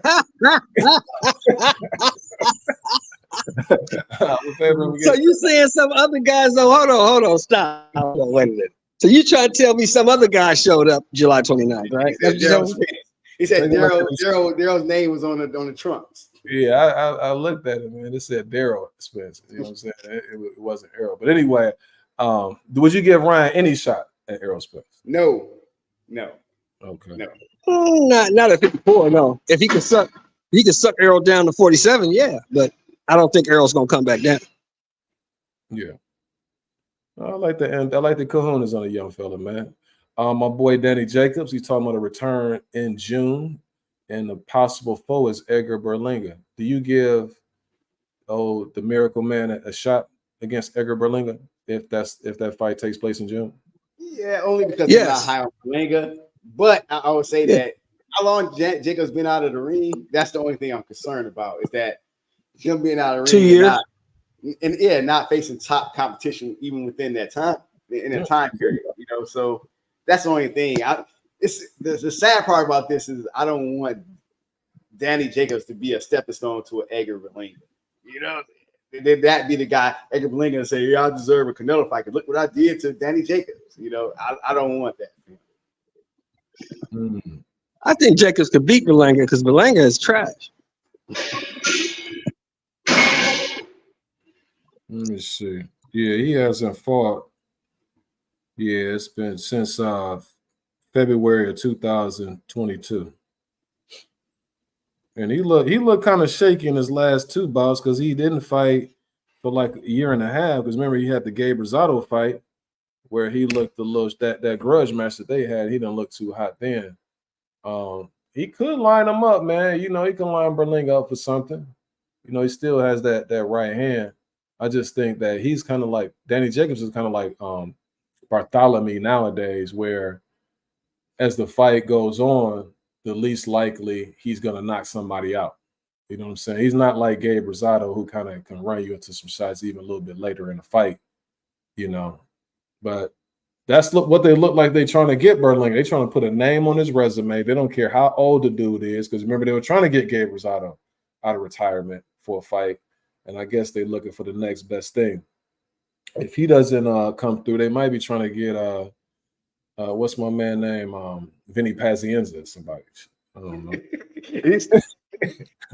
Man, so speaking of the fight last week, Regis Prograis, he chimed in on what he saw. He said that Haney weight complaints are hypocritical because of the fact that Haney typically comes in heavier than his opponent. You know what I'm saying? Because even in this fight against Prograis, remember they said he put on about 25 pounds. So if the complaint is about the weight, do you agree? No, I disagree, because Devin Haney did make the weight. He made 140. They agreed to the weight. They agreed to make the weight, and they agreed to the time they made the weight. Now, I don't like the idea of making weight in the morning and waiting like 36 hours until the fight, but you agreed to it. If you don't like it, you agree. It's not the same thing as Ryan Garcia and Devin Haney, where they both agreed to a weight where Ryan decided, I'm going to come in at 143. Haney and Prograis, they agreed to the weight. So you don't have no excuses about that. Right. No, I totally agree with that. I don't have anything else to add to that. Yes, it's different. And then Ty, he says, I heard Andre could be a possible opponent for Jacobs. I think Jacobs lost his passion after losing to Gennady Golovkin. Canelo, I think he beat Triple G, but the world wanted to see Canelo and Triple G. Yeah, Triple G, he definitely had an argument. He had close fights against Canelo too. So that's those are facts. And I don't know. I think Danny Jacobs, you could be right in terms of his passion being kind of lost a little bit after those huge mega fights that he had. That's what he was trying to get to, and he performed well. You know what I mean? He put on, and it's harder to go from those fights where you have to really have your antennas up for a Triple G Canelo fight. That's like a mega event, the biggest thing that you possibly can encounter in this day and age. So I'm sure that there is a little bit of a letdown when it comes to that. But I think that he has some pretty decent performances afterwards. But it's just tough, man. It's tough, man. Like I said, you may have a point there, Ty. I just have to look at his resume to see, because what would have been the prize? Like, what would he be going for after like the Canelo fights? Was he trying to get a rematch with those guys, with Triple G or whomever? Because it wasn't really anybody else of that magnitude out there for him, to try to get to. You know what I'm saying? So you might have a point. I just have to revisit that. I'm not even thinking. But as far as him and Berlinga, he's not. I mean, like Show said, I just don't think that highly of Berlinga. And I think that, with his experience, he might be able to do a little something against him.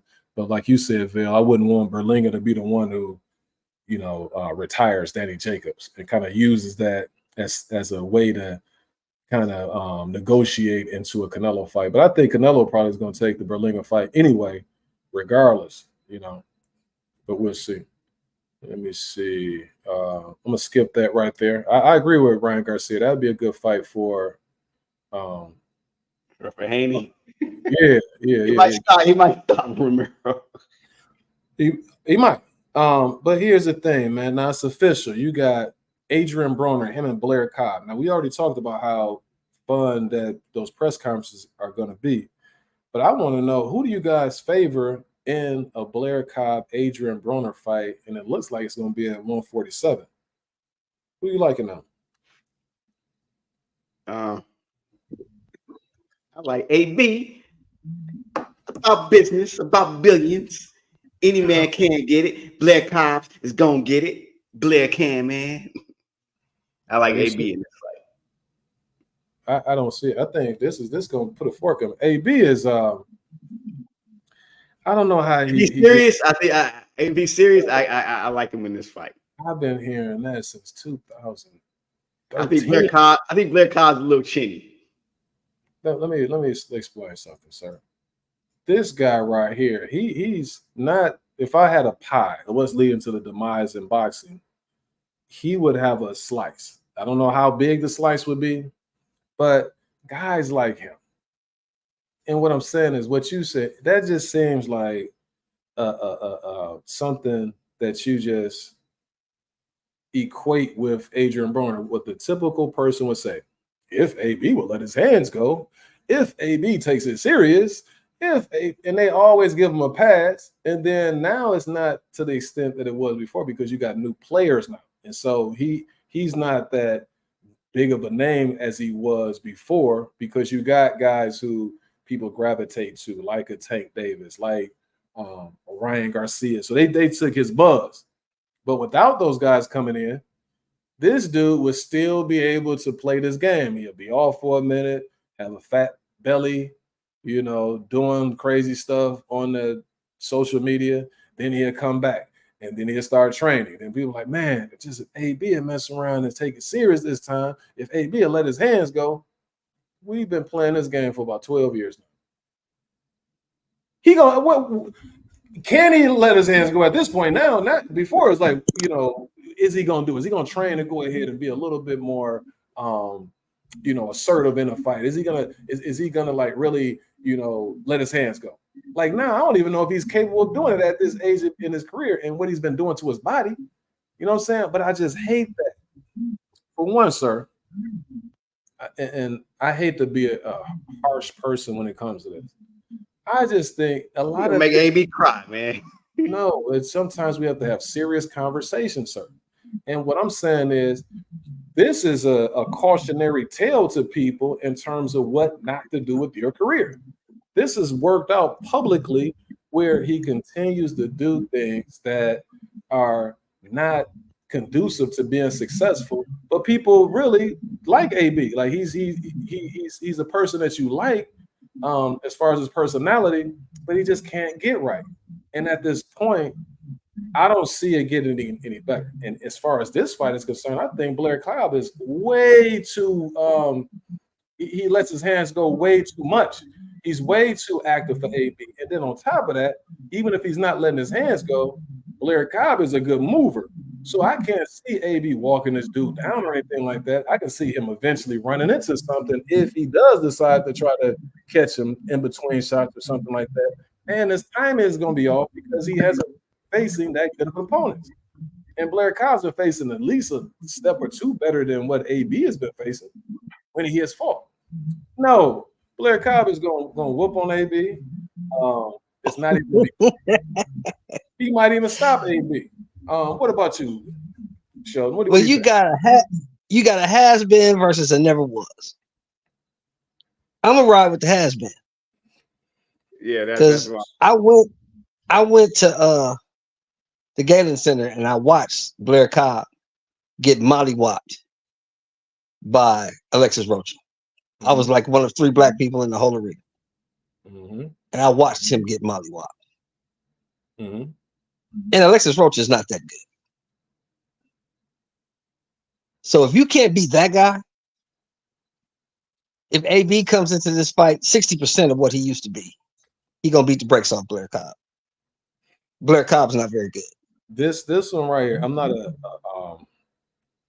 necessarily a bet man, but I'll put some money on this one. I'll put some money that Blair Cobb, because one, Alexis Rocha smoked AB at this particular point. 2, Blair Cobb had a legitimate excuse in that fight where it was I can't remember when he said it. And Blair Cobb, he's a delusional guy. You know what I mean? He could have been, capping, if you will, but it made sense what he was saying. And so when I look at AB, let's take a look at his last few bouts. Adrian, the problem boner. And you said that a has been. That was wait, what, back in, when was AB? Like, it was like 10 years ago though. 10 years ago. He was having trouble with Ashley Theopen. He didn't look good against Bill Hutchinson. He could have lost against Giovanni Santiago. Like, come on, man. And the last thing I'm gonna say about AB is this. I've never liked AB at 147. At his biggest like when he had his success is when he was facing those smaller guys. Can you fellas hear me? Oh, I'm listening. I'm listening. When you face Polly Malignaggi and guys like that. Never look good. But I'm gonna let you fellas cook. What do you think? I'm gonna log out and log back in. Hey, I'm still gonna roll with it's not like I'm an AB fan and nothing like that. It's just I'm gonna roll with the has been because I know what AB brings to the table, even when he's mentally not there. Blair Cobbs is more. I never was somebody who talks a good game. He talks a good game, but very, to me, he's shinny. And that's a bad thing against Adrian Broner, because Adrian Broner still got pop. He still got a little bit of pop. He might not land a lot, but if he touch you, you're gonna get hurt. So it's like exactly.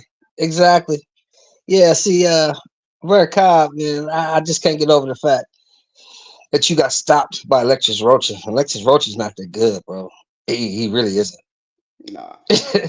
And that dude stopped you.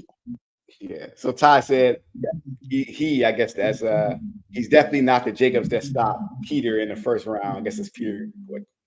Peter Quillen. Peter Quillen. Yeah. Oh, okay. I remember that. Was it Kid Chocolate? That was his name or something? Yeah, Kid Chocolate. Yeah. Kid Chocolate. That Jacobs took Peter Quillen. Yeah, he did. Peter Quillen he was the next big thing, and Peter was never the same after that, man. It was just like you talk about losing passion. That dude lost his passion right after that. He was never exactly. Nah, that Jacobs is long gone. I think I would want Jacobs to cash out, take his money. You know, he can Go open a couple businesses or something. You know. Yeah, he's a smart guy. He can commentate. You know, I like listening to him. So Yeah. Right. yeah. So whatever. There you go. Will's back. He's back. Yes, sir. AB getting smoked, man. Like what we say, about to get smoked. AB about to get smoked like turkey wings, man. Like y'all get him up out of here, bro. Yeah. He about to get smoked like my Lakers are tomorrow night. Hey, that's why I got the LA hat on at first. Listen, man. when they were down 3-0, I went to work. I had my Nuggets hat on. You know what I'm saying? It all depends, man. I'm a fair weather fan. I ain't gonna lie. Sheldon, did you go to the fight? Okay, so he's asked, did you go to the fight, Sheldon? Which one? Was it one out Which there? one? Was that out there in the Cali area yesterday? Oh no, yeah, that was in Fresno. No, that was in Fresno. No, I'm not going to Fresno. Okay, my black behind don't belong in Fresno. They don't like us too much. How far away is Fresno from you? For me, it's about 2 hours. About 2 hours away. Oh, okay. Yeah, it's about 2 hours away. Let me pull up the. But I am going to the Navarrete fight on the 18th. I am going to that because I want to see the Brian Norman Santillan fight. That's the fight I'm going for. I feel you. Now, also this week you had Floyd Mayweather. He got into a verbal exchange with Bill Haney. Bill Haney told him he ain't about the street life. You know, he's saying that after he lost to Garcia, he offers to help Devin Haney. Do you think that Floyd could offer services to Devin that he's not getting? You know, currently. You know, of course. Yeah. Of course. Look, I don't like Floyd as a human. The things Floyd does, you know, a 46-year-old man getting hair plugs and buying a bunch of watches that depreciate and buying a bunch of showing the same old cars he's been having for 10, 12 years. I don't like all that kind of stuff. But as far as teaching somebody how to box and teaching them about boxing, who's better than Floyd? Yeah, I saw that. I saw the whole, you know, the whole video chat, whatever, what have you. It's interesting because Floyd was probably about the most mature. That he handled it very well. It was Bill really. It was weird because I always thought Bill was, you know, an intelligent, mature guy. But he came out, I'm about the streets. I'm like, boy, like I ain't about the streets. My father was in the streets. My uncle was in the streets. I don't want to be like them. I'm trying to get away. Let me ask you a question, Val. Let me ask you a question. Is Floyd ever been a street guy? Or did Floyd grow up in a boxing gym? I'm not gonna say he didn't. I'm not gonna say he wasn't a street guy. I'm gonna say that Floyd grew up in a boxing gym, bro. He grew up in a boxing gym. But he's been boxing his whole life. But he also he's nothing. Floyd is not a street guy. So why are you telling Floyd about the street? No. That's true. No. But he's not a street guy. But he did grow up in Grand Rapids. You can grow up in the street, but not be of the street. Now he always had boxing, but yeah, he grew up in a pretty rough area. I'm not taking that away from him. He grew up there, but he's not that guy. Floyd he's not going to jail, packing pistols and selling dope. That ain't Floyd. No. Why are you talking to Floyd about that? Floyd don't care nothing about that. Yeah, and Bill made a real ass of himself in that. He really did. He did. And Floyd he's too old. He's 50-some years old. He's too old to be talking about he's a real street dude. Yeah, Floyd's like, if your son undefeated in the gym, congratulations. I love that line. Congratulations. Yeah, I here's the thing. I think that Bill, it's a couple of dynamics at play, and that's the reason why Bill came off the way he came off. One is he kind of feels threatened by Floyd to a certain degree, or to a lot of a degree. But in Floyd's defense, when it comes to that, I think that Devin Haney, when he was showing the most promise and I was seeing him blossom more, is when he was under Floyd's father. Ever since they've separated, I haven't seen much growth in Devin. It's just he's such a hard worker, and some of the things that he knows more than most of the guys that he fights, and he's able to implement what it is that he's learned throughout the years of the experiences that he's had in the gym, because he's a gym rat. But as far as like the stuff that he was how he was looking when he was with Senior, I thought that guy could have been the one. Now, also, when it comes to this dynamic, Bill knows that Floyd is a snake too, and all of the little things that Floyd has done, and some of the things that he probably has helped Floyd with as far as his kids in the streets. So that's probably why he's bringing that up, because it seemed like just as a blanket statement of him saying that you're not about this and that. Yeah, that's ignorant for that man to be saying, because they should be past that. But he does still have a connection to being able to help somebody who's in need. Maybe it's something that was going on with his kids that Floyd couldn't handle, or Floyd wasn't willing to handle, that he helped them out. And so that's what he was referencing when he was saying what he was saying. I wouldn't necessarily utilize Floyd because there's going to be a conflict of interest, because I think that he's still with Tank. Floyd is a he can be, I can understand where Floyd's coming from sometimes, but if you're on the outside looking in, or if you're one of those guys that he's working with, then it's like, dude, I'm competing against that guy. I don't know what you're telling him that's going to help him be able to defeat me. So if I'm working with Floyd now, it may get to a point where I may square off against Tank. How do I know you're not going to reveal some information to Tank to help him beat me? You know what I'm saying? So that sort of thing, that's why I would be very reluctant on actually using him. But there are guys that he could use that would help build on the foundation of what he has, because some people were mentioning, Floyd was talking about that too, when he was giving the pointers on the jab. He said, man, he was doing that amateur stuff where he was using a bow and arrow jab, and then also he was taking his right hand away from his chin in doing so. And Ryan was able to, catch him with that hook on a consistent basis, because he was doing that amateur stuff, and he was showing little pointers then of what he could do to mitigate what Ryan was doing. So, but I don't think that Floyd is the only one who can teach that. He just needs somebody outside of what it is that he has, because I think they've reached their ceiling in terms of what they can teach the young man. You guys have anything else on this topic? Yeah, I remember Lennox Lewis said the same thing to Anthony Joshua. He told him, if you remember, he said, you don't go to college with your third grade teacher. Mm-hmm. Sometimes you have to evolve. And I think that you're absolutely 100% correct in the fact that Bill has taken Devin as far as he can take him. Right. Now, Bill needs to put his promoter hat on and let somebody else step in the gym. Yeah, that's what I believe. Yeah, you need to let that pride go, man. Because that, if he really want to do us in the best interest of his son, he gotta let that go. Anything else, Bill? Because we're almost no, sir.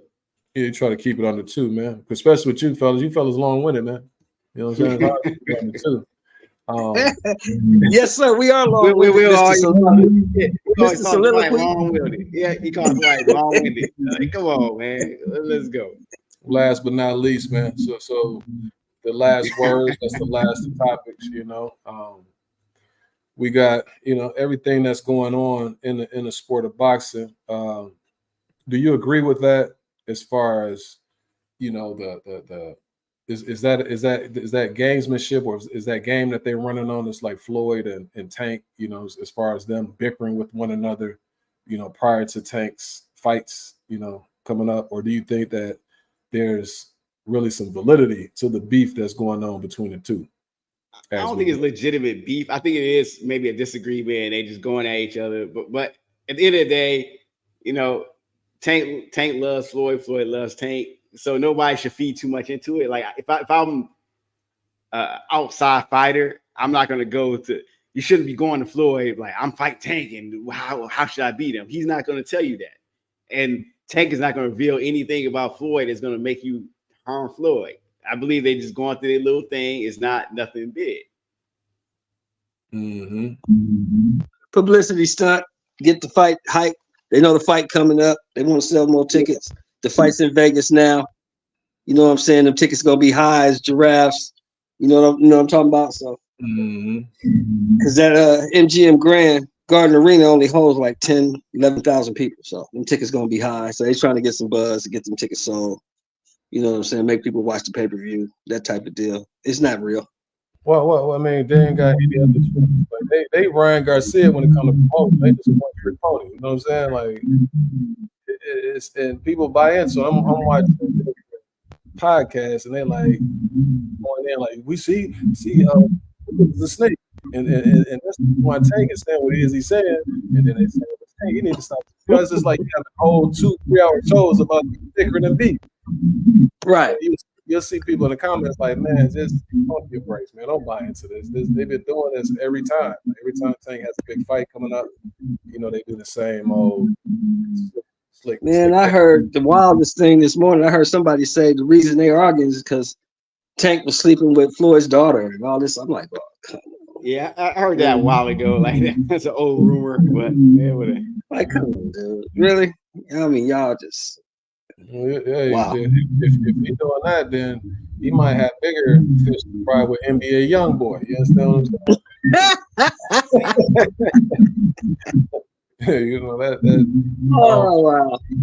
Oh no, but listen, man, we gonna close this up. But I do want to say this, man. When I'm thinking about doing it in the summer, it depends on how my schedule is looking. I got some opportunities. I don't know how it's gonna play out. I have some interviews for some positions, not only in my district, in some other districts. So I don't know how that's going to play out, if that's going to change my role, or how that would change my role. But if everything stays status quo, also what I'm trying to do is I'm trying to invest. Sometimes you don't have to be putting your business out there too much, but I'm thinking about investing in this. Through my company, like cargo van, so I'm looking into that as well. So I don't know how to play out. The things stay pretty status quo. What I want to do once or twice during the week, if I have the time, is to start looking. And that's the reason why I was going to is one day a week to look at old fights. You know what I mean? And see, score those fights. Main one that I want to start off with is that Canelo and Lara fight. I always wanted to take a look at it and actually score to see who won that fight. You know, or even give like through different lenses. Like, actual scorecard would be this, but factoring in Lara's B side, you know, scoring it in that manner too. You know what I'm saying? You know, that's it's good. I like that. So we'll see, man. We got a lot of stuff up our screen. You know, that's what it's all about. It's talking to boxing. You guys have anything else that you want to share out before we wrap this one up? No, sir, man. Shout out to all the listeners, all the new subscribers, folks I come in contact with, and talk boxing and fun about the podcast. You know, they're excited to listen to it. So shout out to those guys. Yeah, shout out to Will, shout out to Val, all the chat, everybody who listens to us, man. Sit up here, pontificate, argue, whatever you want to call it. Great show as usual. Love talking with you brothers. And we got a big fight coming up on the 4th, man. So we'll be back on the 5th to give our thoughts on what we saw. If not anything else, good brothers, I might just have a link up and let you cook next week, because they don't tell them how much I'm gonna have single day Maya week next time. We'll be here, yeah. We'll be here, bro. We got your back, big dog. We got your back. My man. You fellas have a good week. All right. You too, fellas. Peace. Peace.